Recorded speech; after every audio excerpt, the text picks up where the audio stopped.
Hello everyone. Well, I'm in a holiday cottage at the moment and I thought I'd use the opportunity to show you some of the appliances. So today I'll be featuring this Blomberg dishwasher. I've also got a Hotpoint washing machine to look at in a future video. So I'm just going to go through this dishwasher. It needs to go on, it's full of dirty dishes. So I'm just going to run through the programs, switch it on, and then afterwards we'll see how well it's washed. Now, I don't have the instruction book for this dishwasher, but most of the programs seem fairly easy to understand. This particular model has 5 programs and also it's got a half load option. So program 1 is the Eco program, which is an economical wash using 50-degree temperature. Then for your pots and pans, we've got program 2, which is intensive at 70 degrees. Then a daily wash just for your regular pots and pans, crockery, cutlery, just everyday use. That's a 65-degree temperature wash. And then an express dry, program 4, is a 60-degree. I've not tried that. I've only used the daily and intensive so far while we've been in the holiday cottage. And I'm not sure what this is, but it's program 5, mini, 35 degrees wash. I assume that's for a small, lightly soiled load. Most dishwashers recommend you use a separate rinse aid and fill the salt container, even if you're using a combination tablet. But in this holiday cottage, they've not bothered putting rinse aid and salt in the dishwasher because both these lights are illuminated. So obviously, if I was to fill the rinse aid compartment and the salt compartment, these lights would go out.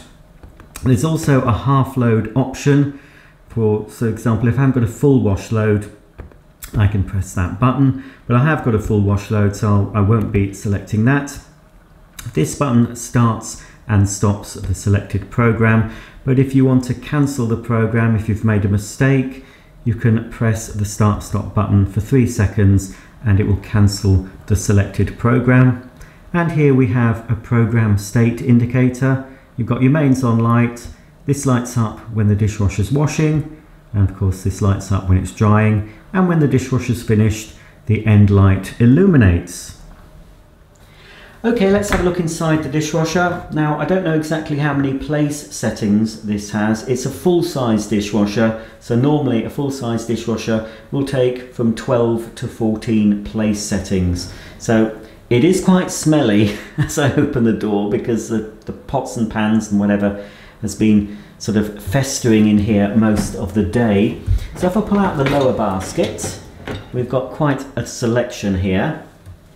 So we've got some full-sized dinner plates. Now that's from yesterday, so that's been allowed to dry on for most of the day.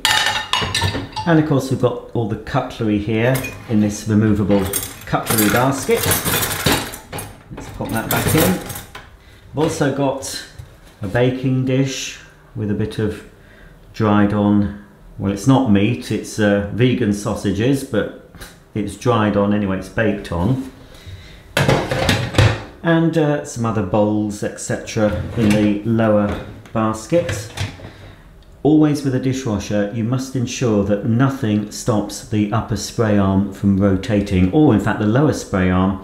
So you don't want anything that's going to stick below the basket, and you don't want anything to be too high to stop the middle spray arm from rotating. So I have to be careful with this particular dish. Make sure it's at an angle, so I'll just check. So you can just about see here, this is the central spray arm, so I just need to ensure that that is rotating freely, and it is. There's also, of course, underneath the lower basket, so this is the lower spray arm, and we need to ensure that that's free to rotate when you've got the basket over it, so that nothing should be stopping that from moving. If anything stops the spray arms from moving, obviously it's not going to wash very effectively. When the dishwasher's finished, when it's all clean, I'll show you the filter and where you fill it with the salt. So that's all fine, that's the lower basket. And this is the upper basket. And in the upper basket I've got some mugs glasses. We've had coffee mugs, tea mugs, a couple of bowls, a couple of wine glasses. Got a plastic container that contained some grated cheese. And we've got a fish slice spatula. It's not as full as it could be. There is still room for some more mugs, but we need to put the dishwasher on, so that's fine. This part here is for any long knives. So if you've got a bread knife or carving knife, that can go into that section. So we can close it off. Make sure both the baskets are in position. Just here in the door is where we add the detergent. Most people use tablet detergents, but you can use the old-fashioned powder detergent if you want to. I'm just using an all-in-one tab, so just place it in the container and close it up like this. Click it into position. This is where we'd add the rinse aid, but as I said, this is not my dishwasher, it's in a holiday cottage. We don't have any rinse aid, but this is where the rinse aid would go. This is completely empty of rinse aid. I don't think it's ever had rinse aid. Now my dishwasher at home, although I use combination tablets, I always use rinse aid as well, and I fill the salt container to soften the water. But you don't have to. But my advice, if you live in a hard water area, always put salt in the dishwasher, even when using combination tablets. So that needs to be closed. So all we have to do now is close the door and start the dishwasher. For this load, I'm going to select the Daily 65 program, which is program number 3 on this dishwasher. So I'll just turn the dial to 3, and it's a full load, so I don't want to select the half load option. All I have to do now is press start/stop, and then I'll be back as soon as the dishwasher's finished and we'll review the results.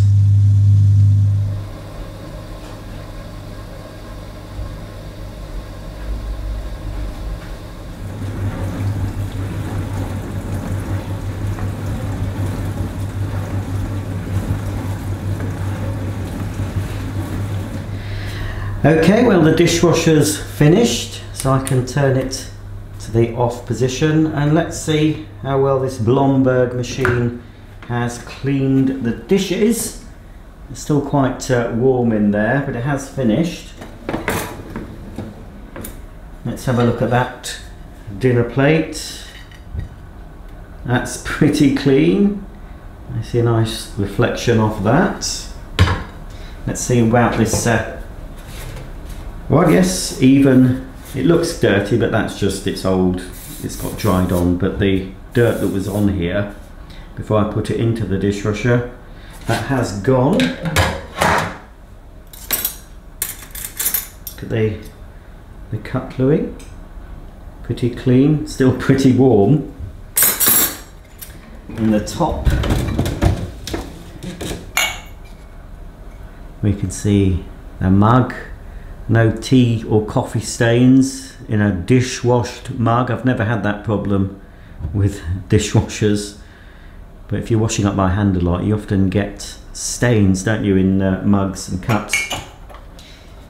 Here's the plastic tub, clean, and there's a few drips of water. If I was to leave this longer, most of that would have dried off. Glass there, nice and clean. So it's done a very good job. I mean, this is not a machine I've ever had any experience of, or a make I've had any experience of, but I would say this is at the lower end. It's not as well made as my Miele dishwasher at home, but you know, it does the job. It's relatively dry considering it's just finished, so that is pretty impressive. Okay, before the end of the video, I'm just going to show you how you'd fill this with salt, and also how you clean the filter.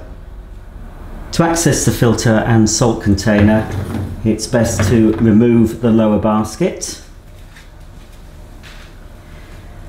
And we can have a closer look. So just here is the cap for the salt reservoir, and most dishwashers will come with a funnel to enable you to get the dishwasher salt in. Don't put regular salt in, you need to use salt specifically for dishwashers, and you'll find most supermarkets sell it. It'll be with the dishwasher detergent. And also when you put, this will be full of water, as you can see. So basically you'd fill it up with salt until it comes up to the top. Some water will spill out, and then it's always best to do a quick wash after that in case any salt has spilled into the cavity of the dishwasher, just to clean it through. So you just fill it up to the top, and most dishwashers have a light to illuminate to tell you when to replace the salt. So if I was to fill this with salt, the light on the control panel will go out. Make sure you always replace the lid. Make sure it's screwed on tightly. The spray arms of most dishwashers do come out as well if you need to get any food debris, and you can use a cocktail stick. There are small jets in spray arms, both top and bottom, and you can just poke the cocktail stick through if they become blocked, rinse it through. This one does come out, I believe. Let's see if I can do it for you. There we go. There's no need to pre-rinse your dishes before putting them in a dishwasher, but you always should scrape them clean of any food debris. There is a little bit left in here. I think that's a baked bean. So basically we can remove this inner part. They're all slightly different, but on this dishwasher it's got a bit of plastic film for some reason in here. So that can be rinsed underwater. Normally you should be able to take out the other part. I'm not sure how to do it on this model. There's an arrow, so I think it will turn. There we go. Right, yuck. This is not my dishwasher, folks. Look, you can see under here food debris. This is a fine mesh filter, and this could do a bit of a clean in hot soapy water and give it a rinse, and then put it back inside the machine. So do that on a monthly basis. So there you go, bit of hot soapy water, and that filter is a lot cleaner. You can actually see through it now. So I'll just pop that back in the bottom of the machine and then turn it until it's locked into position, and then I can pop the lower basket back.